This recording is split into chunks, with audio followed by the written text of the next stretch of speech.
বিক্রি হচ্ছে? মশলা মুড়ি। পাঁচমিশালি? হ্যাঁ, পাঁচমিশালি। ভোটের হাওয়া কি মনে হচ্ছে পাঁচমিশালি? পাঁচমিশালি, ভোটের হাওয়া পাঁচমিশালি। না না, ভোট দিদি। ফিরে এলাম বিরতির পর মাঠে ময়দানে মহাযুদ্ধ নিয়ে। আজ রয়েছে যাদবপুর লোকসভা কেন্দ্রে। যাদবপুর লোকসভা কেন্দ্রের মধ্যে সাতটা বিধানসভা কেন্দ্র, সোনারপুর উত্তর, দক্ষিণ, বারুইপুর পূর্ব, পশ্চিম, যাদবপুর, টালিগঞ্জ এবং ভাঙড়। আর এই যাদবপুর লোকসভা কেন্দ্রের যে ইতিহাস, ঐতিহ্য, বৈচিত্র্যের কথা বলেছিলাম, সেখান থেকে মাঠে ময়দানে মহাযুদ্ধে এবার একেবারে নির্দিষ্ট করে বোঝার চেষ্টা করব। রাজনীতির ময়দানে প্রার্থী ঘোষণা হয়ে গিয়েছে, প্রচার চলছে জোর কদমে, পারদ চড়ছে। সেখান থেকে মানুষের কাছে কে কোন ইস্যুতে নিয়ে যাবে। 2009, 14, 19 জেতার পর 24-এ কি এমন কাজ বাকি আছে, কি এমন করবে যার জন্য মানুষ আবার তৃণমূলকে ভোটটা দেবে? গণতন্ত্র যতদিন বেঁচে আছে কাজের কোনো শেষ নেই। একটা রাস্তা নতুন করে তৈরি হয়, আবার সেই রাস্তা 10 বছর বাদে 20 বছর বাদে ভাঙে। সুতরাং কাজ প্রচুর করতে হবে। আমরা কখনোই বলিনি বাংলায় গণতন্ত্র বেঁচে আছে তো? অবশ্যই বাংলা গণতন্ত্র বাঁচিয়ে রেখেছে। বাংলায় গণতন্ত্র তৃণমূল কংগ্রেস বাঁচিয়ে রেখে দিয়েছে। কাকে হাতের মধ্যে নিয়ে রাজনীতি করে? না, আজকে তৃণমূল কংগ্রেস এখানে পশ্চিমবঙ্গে সরকারে আছে বলে বিরোধীরা গলা ফাটিয়ে মিটিং মিছিল সব করতে পারছে।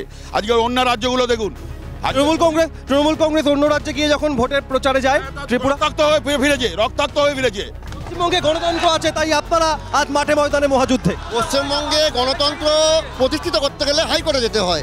আমরা জানেন 7ই জানুয়ারি ব্রিগেডে পারমিশন পাচ্ছিলাম না। এদিকে তৃণমূল পারমিশন দিচ্ছে না, ওদিকে বিজেপি পারমিশন দিচ্ছে না। আমাদের লড়াইতে পারমিশন দিতে বাধ্য হয়েছে এরা। একেবারে যাদবপুরের মাটিতে আজ গণতন্ত্র আছে বলে বিরোধীরা মাঠে ময়দানে সরব হতে পারছে, কথা বলতে পারছে। গণতন্ত্র 18-র পঞ্চায়েত আর 23-এর পঞ্চায়েত দেখুন, 600 লোক খুন হয়েছে। আমরা পঞ্চায়েত নির্বাচন দেখলেই বুঝতে পারবো। যতবার মমতা ব্যানার্জি তার টিমকে হাইকোর্টে পাঠিয়েছে, ততবার মমতা ব্যানার্জি মুখ থুবড়েছে এবং সুপ্রিম কোর্টেও মুখ থুবড়ে। গণতন্ত্র বলে কোনো জিনিস নেই যে গণতন্ত্রের বাহানা দিয়ে 2011 সালে মমতা ব্যানার্জি ক্ষমতা এসেছিল, সে গণতন্ত্রকে গলা টিপে মেরেছে। আমরা একের পর এক খুন দেখেছি, আমরা সন্দেশখালী দেখেছি, আমরা বকটুই দেখেছি, আমরা পাকটির দেখেছি। সবথেকে যে রিজওয়ান খানকে অস্ত্র করে ক্ষমতা বানিয়েছে, সেই জ্ঞানবন্ত সিংকে পরে ডিআইজি করে পাঠায় মুর্শিদাবাদ। ভাঙড়ের মাটির রাজনীতিতে ভাঙড়ের যে অবস্থা, তাতে তৃণমূল কংগ্রেস, বিজেপি, বাম কংগ্রেসের মধ্যে অ্যাডভান্টেজ কারা? অবশ্যই বিজেপি, কারণ ভাঙড়ের মাটি এখন ঘুরে দাঁড়াচ্ছে। যাদবপুর লোকসভা কেন্দ্রে সব থেকে আপনাদের বড় বিড়ম্বনা কি ভাঙড়? না না, ভাঙড়ে নিয়ে কোনো বিড়ম্বনা নেই। ভাঙড়ে নওশাদ সিদ্দিকী গতবারে বিধানসভা নির্বাচনে জয়লাভ করেছিল। সেই জয়লাভ তৃণমূল চেয়েছিল, তাই জয়লাভ করার ব্যাপারে তৃণমূল চেয়েছিল, তাই জয়লাভ করেছে। আমাদের দলের মধ্যে ওখানটাতে অন্তর্দ্বন্দ্ব ছিল, জিতেছিল। কিন্তু এবারে বিগত সমস্ত রেকর্ড ভেঙে ভাঙড় 1-2 থেকে যা লিড পাবে যাদবপুর, এবং যাদবপুর লোকসভায় সায়নী ঘোষ রেকর্ড ভোটে জিতবে। মানুষকে ধর্মের সুশ্রুতি দিয়ে ভাঙড়ে আইএসএফ জিতেছিল বলছে তৃণমূল। ধর্মের সুশ্রুতি তো এই তৃণমূল বিজেপি দেয়। নওশাদ সিদ্দিকী বলুন, আমাদের বামপন্থীরা বলুন, একদিনের জন্য মিটিং মিছিলে বলেছেন কোনো ধর্মের কথা। আমরা বলি আদিবাসী, পিছিয়ে পড়া, এই ছাত্রছাত্রী যারা দাঁড়িয়ে আছে, বেকার যুবক যুবতী, এদের কাজের কথা বলি আমরা। সম্প্রদায় বিভাজন করছে, হিন্দু মুসলিম বিভাজন করছে, তাদেরকে উৎখাত করার জন্য যে ন্যায় যাত্রা শুরু হয়েছে, সেই ন্যায় যাত্রা আপনারা দেখেছেন। গড়িয়া থেকে ভাঙড় পর্যন্ত হয়েছে, পুরো ন্যায় যাত্রা হবে বলছে। 70 বছর ধরে ভারতবর্ষটাকে শেষ করে দিয়েছে, বাইরের দেশের কাছে বিক্রি করে দিয়েছে এই কংগ্রেস। তার সাকরেত ছিল তৃণমূল অর্থাৎ মমতা ব্যানার্জি। আর বিজেপি কখনোই সাম্প্রদায়িক দল না। বিজেপি যদি সাম্প্রদায়িক দল হতো, তাহলে নরেন্দ্র মোদীর এত প্রকল্প আমাদের এই রাজ্যের সংখ্যালঘুরা পাচ্ছে কি করে? পশ্চিমবঙ্গের সবথেকে সাম্প্রদায়িক দল হচ্ছে তৃণমূল কংগ্রেস, এবং তৃণমূল কংগ্রেসের অরিজিনটা কোথায়? কংগ্রেস। এক্ষেত্রে দাঁড়িয়ে আমি একেবারে নির্দিষ্টভাবে একটা বিষয় বোঝার চেষ্টা করব। একটা স্লোগান মনে পড়ে যাদবপুরের মাটিতে, যে ঘরের ছেলে ঘরেই থাক, আমাদের প্রার্থী দিল্লি যাক। তা যাদবপুরে ঘরের মেয়েকে আপনারা প্রার্থী করছেন, সেক্ষেত্রে বলবে ঘরের মেয়ে ঘরেই থাক, আমাদের প্রার্থী দিল্লি যাক, তখন কেমন লাগবে? না না, এইসবগুলো কথার কথা, কিন্তু সায়নী ঘোষ আপনি শুধু শুনে রাখুন। কাজের কথা কি? কাজের কথা হচ্ছে আমরা যেভাবে উন্নয়নের জোয়ার চলছে, সামাজিক প্রকল্পের কাজ একের পর এক। আজকে পশ্চিমবঙ্গ সরকার উন্নয়নের জোয়ারের মধ্যে যখন বিরোধীরা বলে যে কাটমানির জোয়ার চলছে, চুরির জোয়ার চলছে, তখন কেমন লাগে? শোনেন, 34 বছরে এই রাজ্যটাকে তো বাটি আর লাঠি হাতে ধরে দিয়েছিল রাজ্যবাসীর হাতে এই সিপিএম। 34 বছরের সরকার চালিয়ে আজকে লাস্টে বিধানসভায় শূন্য। বছর মানুষের হাতে বাটি আর লাঠি দিয়েছে বামেরা। 34 বছর বক্রেশ্বর বাটি আর লাঠি ধরিয়ে দিয়েছে। আজকে মনে হচ্ছে 34 বছর বামেদের। আজকে পশ্চিম বাংলাকে ধ্বংস করে দিয়েছে। সেক্টর 5 এর পর থেকে আজকে একটা কোনো আইটি হাব করতে পারেনি। তার ভোট দিলে মানুষ ভুল করে না, একবার ভুল করে, কিন্তু আজকে দেখেছে মানুষ তৃণমূলকে ভোটটা দিয়ে। আজকে একটা সাংসদ 5 বছর ধরে টিকটক করেছে। পুরো 2019-এ বিজেপি দ্বিতীয় স্থানে হাড্ডাহাড্ডি লড়াই করেছে, মানুষ ভুল করেছে বলছে বামেরা, অর্থাৎ বিজেপিকে ভোট দিলে মানুষ ভুল করে। আছে বামেরা একবার যেখান থেকে চলে গেছে মুছে গেছে, বামেরা জীবনে ফিরবে না। সোভিয়েত ইউনিয়ন মনে আছে, জীবনে ফিরবে না। দালাল, ব্রিটিশদের দালাল, একদম ব্রিটিশদের দালাল, সাভারকারের দালাল, সাভারকারদের দালাল, কোম্পানির দালাল, কোম্পানি। তোমরা স্বাধীনতাকে বলেছিলে স্বাধীনতা মানি না, তোমরা নেতাজিকে বলেছিলে দোজর কুকুর, বিবেকানন্দকে বলেছিলে ভণ্ড সন্ন্যাসী। আদানির দালাল, বিজেপি এখন আম্বানি আদানির দালালি করে বেড়াচ্ছে ভারতবর্ষের অর্থনীতি। যাদবপুরের মাটিতে 2000 আসবো 2004-এ তৃণমূল কংগ্রেসের একজন সাংসদ ছিলেন, তখন সেই একজন সাংসদকেই দেখানো হতো। অর্থাৎ 2024-এ তৃণমূলের 22 জন সাংসদ মানে খালি তৃণমূলকেই দেখানো হবে এমন নয়, কিন্তু মানুষ দেখতে চাইছে 2024-এ তৃণমূলের লড়াইটা যাদবপুরের মাটিতে কাদের সঙ্গে, বাম কংগ্রেস না বিজেপির সঙ্গে। দেখুন, আমাদের কাছে বামও ফ্যাক্টর না, বিজেপি ফ্যাক্টর না, তৃণমূলের লড়াই তৃণমূলের সঙ্গেই। আমরা প্রথম, আমরা 1 নম্বর, আমরা 1 নম্বর, এটাই আমরা জানি। এরা লড়াই করুক 2 নম্বরের জন্য। আমাদের ঐতিহ্য আবার ফিরে আসবে, যাদবপুরের মাটি এবারে লাল হবে, আবার বামপন্থীদের দখল হবে যাদবপুর। যাদবপুরের মাটিতে তৃণমূল বলছে তাদের লড়াই বিজেপি সিপিএম কংগ্রেস নয়, নিজেদের সাথে নিজেদের।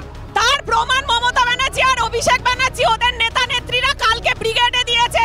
মমতা ব্যানার্জি পুরো সময়টা বিজেপিকে তুলনাধলা করে গেল, এবং ওদের যে অভিষেক ব্যানার্জি যুব নেতা, সেও হচ্ছে পুরো বিজেপিকে তুলনাধলা করে গেল।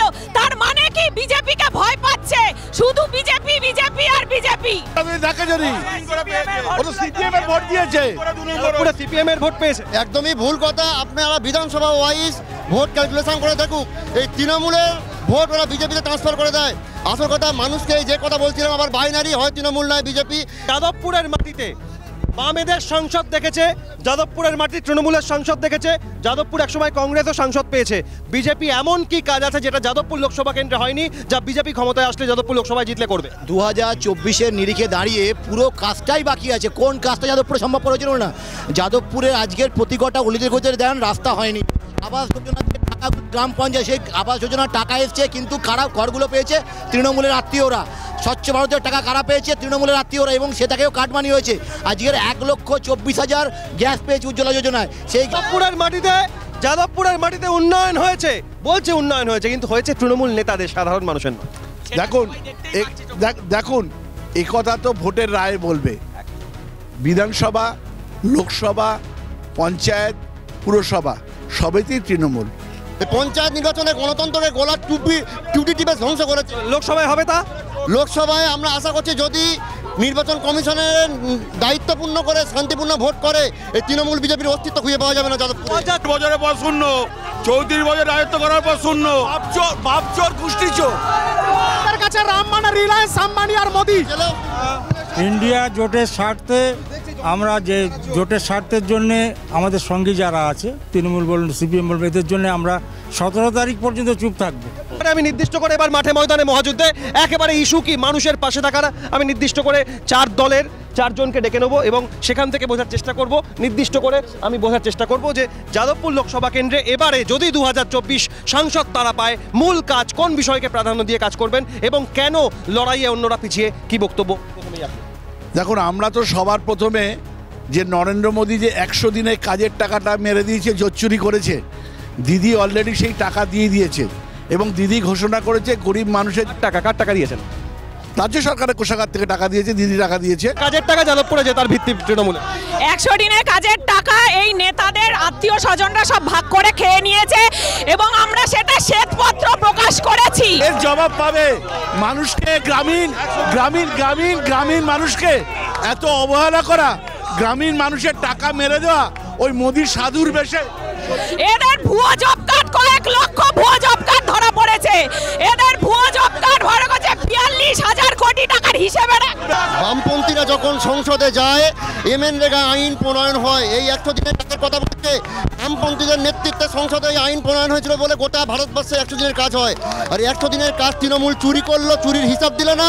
বিজেপি চোরকে ধরপুরের জন্য কাজ কে করবে এবার? যাদবপুরের জন্য আমাদের, গোটা যাদবপুর নয়, আমাদের মূল দাবি এই চোর ডাকাতদের জেলে ধরতে হবে, শাস্তি দিতে হবে। 34 বছরের চোর, এদের বাপ চোর, গোষ্ঠী চোর।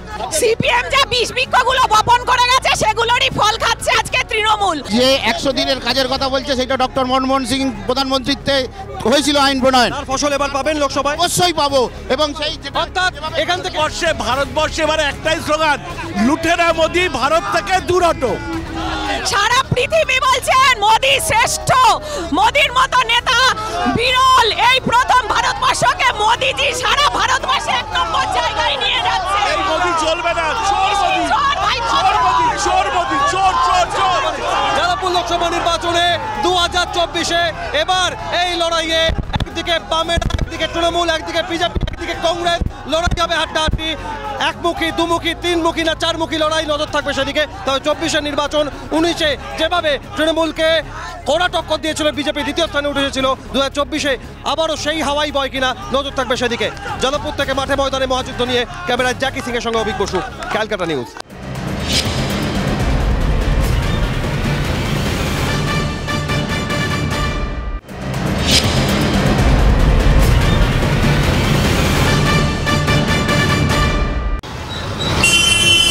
লোকসভা নির্বাচনের ইতিহাসের পাতায় স্বর্ণাক্ষরে যে সমস্ত লোকসভা কেন্দ্রের নাম আছে তার মধ্যে অন্যতম যাদবপুর। শিক্ষা, ভাবনা, সমীকরণের বৈচিত্র্যময় যাদবপুর লোকসভা কেন্দ্র একের পর এক তাবড় সাংসদ পেয়েছে। 2024-এর লোকসভা নির্বাচনের আগে যাদবপুর লোকসভা কেন্দ্রে আজ আমরা মাঠে ময়দানে মহাযুদ্ধ নিয়ে।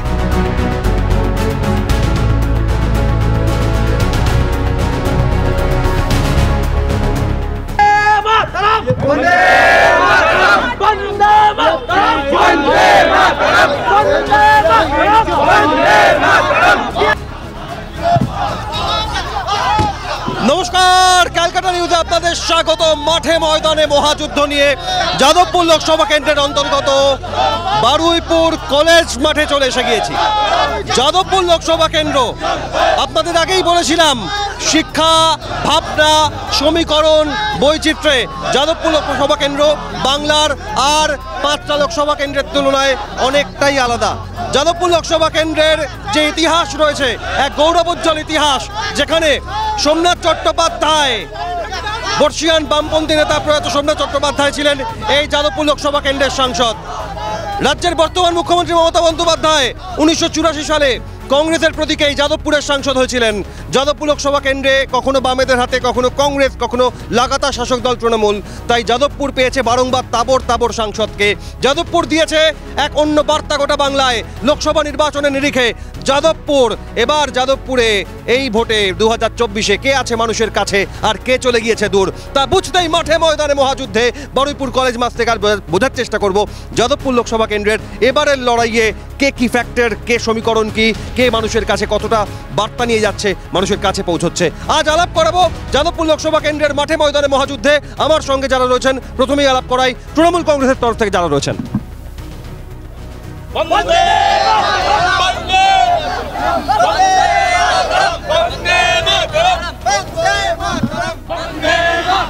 এই যাদবপুর লোকসভা কেন্দ্র অর্থাৎ সোনারপুর উত্তর, সোনারপুর দক্ষিণ, বারুইপুর পূর্ব, বারুইপুর পশ্চিম, যাদবপুর টালিগঞ্জ আর ভাঙড়, গোটা বাংলা জুড়ে বারংবার খবরে শিরোনামে থাকা ভাঙড়। এই 7-7টা বিধানসভা নিয়ে যাদবপুর লোকসভা কেন্দ্র বামেদের দখলে। একটা সময় যাদবপুর ছিল গড়। এই যাদবপুর লোকসভা কেন্দ্রে 2004-এও বামফ্রন্ট তাদের সাংসদ পেয়েছিল, কিন্তু তারপর 2009, 14, 19 বারংবার শাসক তৃণমূলের দখলে। যাদবপুরে আজ 2024-এর লোকসভা নির্বাচনে বামেদের অবস্থান কি, যারা রয়েছেন বামেদের তরফ থেকে?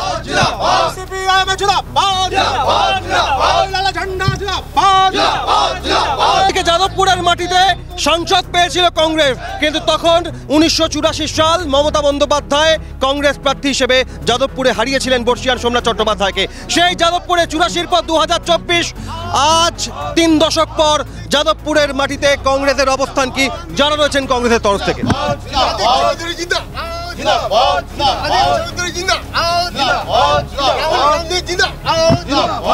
2019-এর লোকসভা নির্বাচন যাদবপুর লোকসভা কেন্দ্রে হাড্ডাহাড্ডি লড়াই না হলেও লড়াইয়ের ময়দানে বামেদের পিছিয়ে ফেলে দ্বিতীয় স্থানে উঠে এসেছিল বিজেপি। গোটা বাংলা জুড়ে বিজেপি ঝড় তুলেছিল 18টা আসন, কিন্তু যাদবপুর হাতছাড়া হয়েছিল তাদের। কিন্তু বামেদের সরিয়ে দ্বিতীয় স্থান ধরে রেখেছিল বিজেপি। 2024-এ তারা কতটা লড়াইয়ে, যারা রয়েছেন বিজেপির তরফ থেকে?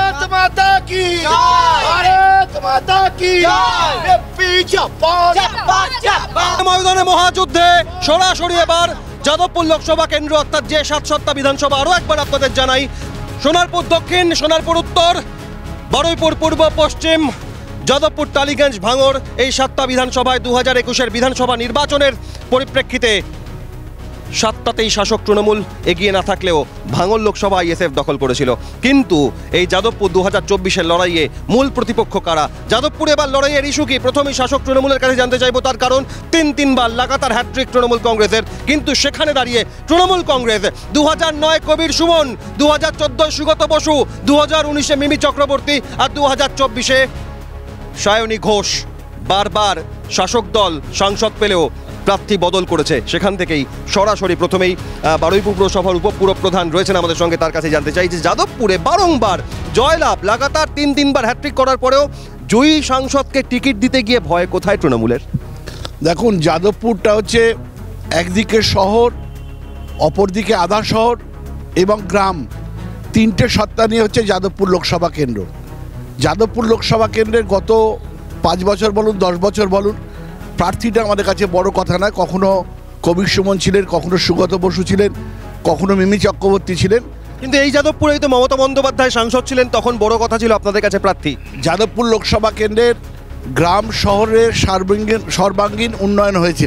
কয়েকভাবে একজন সাংসদকে যাদবপুর বারবার নির্বাচনী লড়াইয়ে নামাতে পারে না।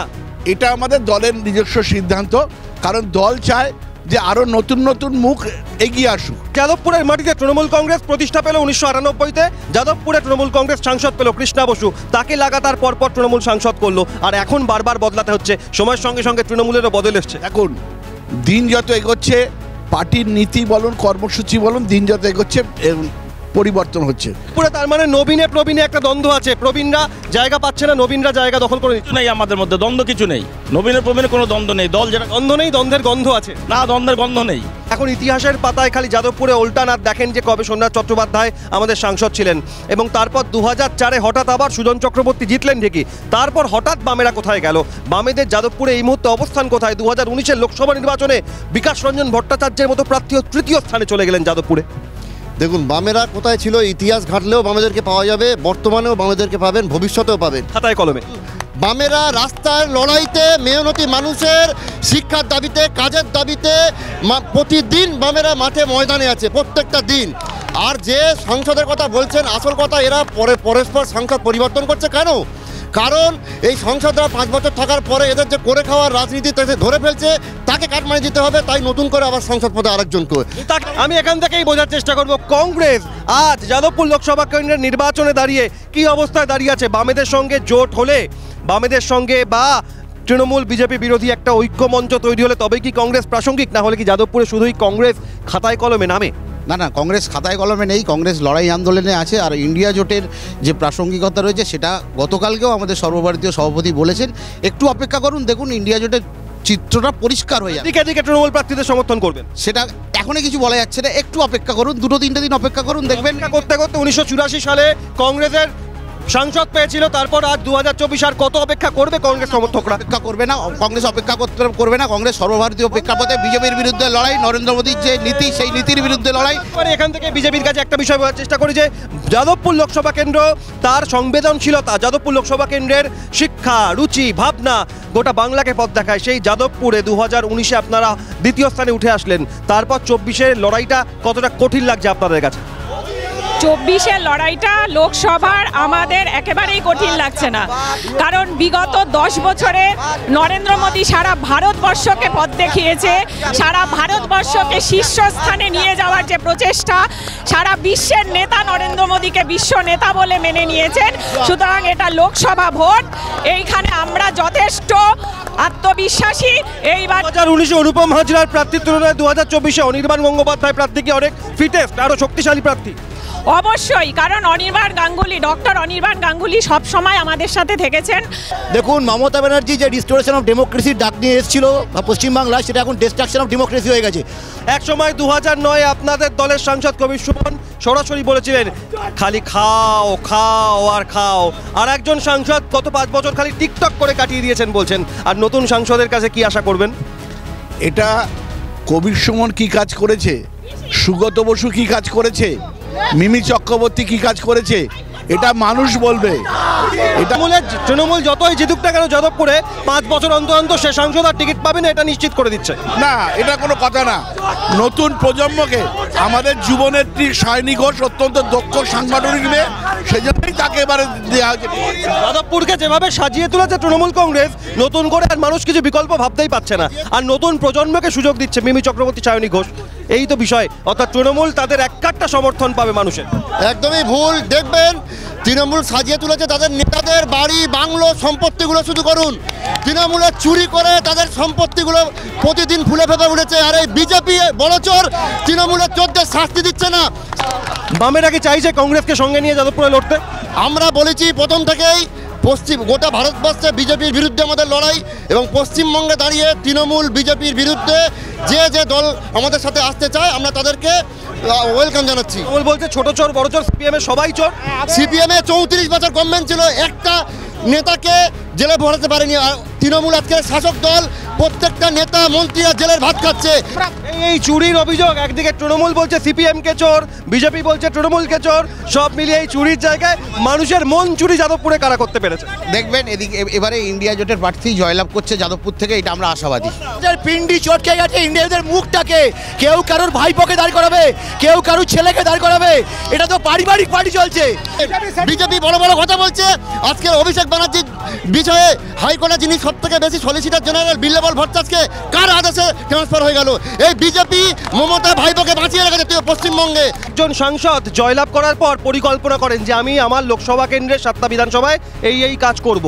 করতে করতে যখন আবার 5টা বছর পেরিয়ে যায়, ভোট আবার এসে যায়, সেই সাংসদ পরে আবার টিকিট পান না। সেক্ষেত্রে দাঁড়িয়ে এর আগে কবির সুমন, সুগত বসু বা মিমি চক্রবর্তী তারা তো সেই ধাক্কাটাই খেলেন। সায়নী ঘোষ তো তাই ভাববেন যে আমি জিতবো, 5 বছরের মধ্যে কাজ সম্পূর্ণ না করতে পারলে আমি আর টিকিট পাবো না। এটা একটা কনফিডেন্সের অভাব নয়? না না, এটা ব্যাখ্যা ঠিক না, আপনার ব্যাখ্যা ঠিক না। সঠিক ব্যাখ্যা কি? সঠিক ব্যাখ্যা আমি বলছি, এরকমভাবে সাংসদ কোটার টাকা শেষ হয় না। সাংসদ চলে গেলেও তার কোটার টাকা পরবর্তী সাংসদ ব্যবহার করতে পারে। আসল কথা বিজেপি আর বিরোধীরা বলছে যত সমস্যা ওই টাকাতেই, কাটমানিতে। আসল কথা বিজেপি সিপিএম, বিজেপি তো যাদবপুরে কখনো বাংলাটাকে শেষ করেছে। আজকে সাধারণ মানুষ বুঝতে পারে 34 বছরে ঘন্টা লাগিয়ে দিয়েছে বাংলার প্রতিটা মানুষকে। আমরা জেলেও শূন্য, আজকে যেরকম বিধানসভায় শূন্য, আমরা যেরকম লোকসভায় শূন্য, তেরকমভাবে আমরা জেলেও শূন্য। আমরা দেখিয়ে দিয়েছি মানুষের সঙ্গে থাকলে যতই কুৎসা কেলেঙ্কারি হোক না কেন, আজকে 34 বছর ব্রাহ্মণ সরকার চালিয়েছে বাংলার মাটিতে। আজকে এই 10 বছর 15 বছর এই তৃণমূলের সরকার, পুরো সরকারের আগা থেকে 5তলা জেলা ঢুকে গেছে। এই জন্যই শূন্য হয়ে গেছে, এদের গোষ্ঠী চোর। সেক্ষেত্রে দাঁড়িয়ে যাদবপুরের মাটিতে মূলত যে লড়াইটা 2009-14 দেখা গিয়েছিল, 19-এর লড়াইটা বদলে গিয়ে তৃণমূল বনাম বিজেপির হয়ে গিয়েছিল, সেই লড়াই আবার আপনারা ফিরতে পারবেন? হ্যাঁ অবশ্যই, আমাদের যে জোট আছে ইন্ডিয়া জোট, অবশ্যই ফিরবে। আর মিমি চক্রবর্তী পালিয়ে গেলে কারণ এবছর পিন্ডি চটকে গেল, সেই ইন্ডিয়া জোটের পিন্ডিটাই চটকে গেল। বামেরা পুরো শূন্য হয়ে গেছে, সমস্ত ভারতবর্ষ থেকে মিলিয়ে মহাশূন্যে মিলিয়ে যাচ্ছে। আর বামেরা কাদেরকে বলছে? তৃণমূলকে বলছে। তৃণমূল আর বাম দেখুন গে মহারাষ্ট্রে গিয়ে একসাথে বিরিয়ানি খাচ্ছে, সব জায়গায় হাত ধরাধরি করছে। আর যাদবপুরে মানুষকে বোকা পাচ্ছে নাকি? যাদবপুরের মানুষ যথেষ্ট শিক্ষিত। 2019-এ যে যাদবপুরের মাটিতে শাসক দল তৃণমূল ক্ষমতায় আসার আগে থেকেই তৃণমূল সাংসদ পেয়েছে যাদবপুরে, অর্থাৎ 2011-এ ক্ষমতায়, 2009 সাংসদ, 1998-তে দল প্রতিষ্ঠা সাংসদ। সেই যাদবপুরে 2019-এ বামেদের পিছিয়ে ফেলে বিজেপির উত্থানের পেছনে কারণ কি? দেখুন, আমাদের গতবারের সাংসদ 3.5 লক্ষর বেশি ভোটে জয়লাভ করেছিল, সুতরাং ব্যবধানটা বুঝতেই পাচ্ছেন। বামেরা রাজনীতিতে ক্রমশ হারিয়ে যাচ্ছে। শেষ লোকসভা বিধানসভা নির্বাচনের আর শূন্য জায়গাতে গিয়ে পৌঁছে গেছে। এর ক্ষেত্রে 2019-এ বামেরা তৃতীয় স্থানে চলে এলো, বিজেপি উত্থান মাত্র 21% ভোট পেয়েছেন আপনারা, 27%-এর বেশি ভোট বিজেপির। সেক্ষেত্রে 2024-এ আপনাদের জামানত জব্দ হবে, নোটার সঙ্গে লড়াই হবে বলছে। 2024-এ মানুষ প্রমাণিত করবে। আপনারা দেখেছেন 7ই জানুয়ারি ব্রিগেডে ছাত্র যুবরা 50,000 টিকিট দেয়নি মানুষকে। 7ই জানুয়ারি ব্রিগেড দেখেছেন, আর গতকাল তৃণমূলের ব্রিগেড দেখেছেন। মানুষ আগামী দিনে মানুষ যে ভুল করেছিল সেই ভুল থেকে শিক্ষা নিয়ে আবার মানুষ যাদবপুরের মানুষ কত সাল থেকে ভুল করা শুরু করেছেন? যাদবপুরের মানুষ যে বর্তমান সময় এই যে বিজেপি তৃণমূল যে বাইনারি, তৃণমূল ছাড়তে বিজেপিকে তৃণমূল, এটা যাদবপুরে বিজেপি তৃণমূল বাইনারি বলছে বামেরা। এটা তো ওদের ব্যর্থতা। ওরা ব্যর্থতা থেকে এখন কি বলবো? ওরা এখনো প্রার্থী দিতে পারছে না, খুঁজে পাচ্ছে না। 42টা আসনে প্রার্থী দেবে না 2টো আসনে প্রার্থী দেবে। ওরা বিজেপি যাদবপুরে আগাম প্রার্থী ঘোষণা করেছে তৃণমূলেরও আগে, সেখানে কি আপনারা খানিকটা এগিয়ে আছেন? জোর আছে তাই, তৃণমূলে তো প্রার্থী পাচ্ছিল না। তৃণমূলের 3টে সাংসদ ব্যাক টু ব্যাক ফেল, একজন টিকটক মাস্টার, একজন হারভার্ডে চলে গেছে, একজন গান গেয়ে গেছেন। ওরা কনফিউজ ছিল কি করবে না করবে। বিজেপি কনফিডেন্স আছে এবং বিজেপি আগামী দিন যাদবপুর থেকে জিতছে। যাদবপুরে শিক্ষা রুচির পরিপ্রেক্ষিতে বিজেপি প্রার্থী অনেক বেশি শিক্ষিত, রুচিশীল, মার্জিত মানুষ সমর্থন করবে বিজেপির দাবি। কথা বলি, শিক্ষা অশিক্ষা পরের কথা, শিক্ষা অশিক্ষা পরের কথা বলছি 100 দিনের কাজের টাকা, 100 দিনের কাজের টাকা থেকে বাংলার মানুষকে বঞ্চনা করেছে এই বিজেপি। আবাস যোজনার টাকা থেকে বঞ্চনা করেছে। বলছেন শিক্ষা অশিক্ষা পরের কথা, উনি বললেন শিক্ষা ব্যবস্থা পরের কথা, ওটা তো ওনারা প্রমাণ করে দিয়েছেন। এখন পুরো শিক্ষা ব্যবস্থাটা জেলে, খাটের নিচ থেকে টাকা পাওয়া যায়। শিক্ষা 42,000 কোটি টাকার হিসাব দিকে আবাস যোজনার টাকার 25 লক্ষ জব কার্ড চুরি করেছে, 25 লক্ষ জব কার্ড। গতবারের শিক্ষক বিকাশ ভট্টাচার্য ভোটে দাঁড়িয়েছিল, কি অবস্থা হয়েছিল? বিকাশ ভট্টাচার্য শিক্ষিত মানুষ ভোটে দাঁড়িয়েছিলেন, তৃতীয় স্থানে গিয়েছেন। তাই যাদবপুরের শিক্ষা ফ্যাক্টর নয় তৃণমূল বলছে। তৃণমূল তো বলবেই গোটা পশ্চিমবঙ্গের শিক্ষা ব্যবস্থা ধ্বংস করে দিয়েছে। শিক্ষামন্ত্রী জেলে, 8,000 স্কুল বন্ধ, প্রতিদিন মাধ্যমিক পরীক্ষার্থী প্রতি বছর কমে যাচ্ছে। এই যাদবপুরে কোন ইস্যুতে এবার ভোটটা হবে? ভোটের ক্ষেত্রে কংগ্রেস কোন বার্তা নিয়ে যাবে, INDIA জোট কোন বার্তা নিয়ে যাবে, যেখানে তৃণমূল বিজেপিকে মানুষ সমর্থন করবে না? যেভাবে সারা ভারতবর্ষ জুড়ে একটা অহিংসা মনোভাব নিয়ে চলছে, আর যেভাবে বিজেপি আমাদেরকে প্রতিশ্রুতি দিয়েছিল 14 থেকে 19 সাল পর্যন্ত 15 লক্ষ 2 কোটি কাজ, বাংলায় বাংলা একই ইস্যু। ভারতবর্ষের লোকসভা নির্বাচনে এটা রাজ্য আপনাদের প্রতিপক্ষ বিজেপি, তৃণমূল নয়। একদম আমাদের বিজেপি, তৃণমূল অবশ্যই প্রতিপক্ষ, কিন্তু সর্বভারতীয় সম্ভব হলে তৃণমূলের সঙ্গে গাঁটছড়া বাঁধবে। গাঁটছাড়া বাঁধানোর ব্যাপার না। ইন্ডিয়া জোটে এখনো পর্যন্ত যারা যারা আমাদের সঙ্গে রয়েছে তারা আমাদের শরিক। তো অর্থাৎ যাদবপুরের লড়াইটা একমুখী, দ্বিমুখী, ত্রিমুখী না চতুর্মুখী লড়াই হবে, সময়ের সঙ্গে সঙ্গে স্পষ্ট হবে। কিন্তু যাদবপুর লোকসভা কেন্দ্রে 2009, 14, 19 লাগাতার তৃণমূলের দখলে থাকার পর এই যাদবপুরের মাটিতে এবারে ভোটের ইস্যু কি, এবারে মানুষের কাছে কোন বার্তা নিয়ে তারা যাবেন, প্রচার একটি হাতিয়ার হবে, তাই নিয়ে ফিরবো মাঠে ময়দানে। মহাযুদ্ধ একটা বিরতির পর সঙ্গে থাকুন।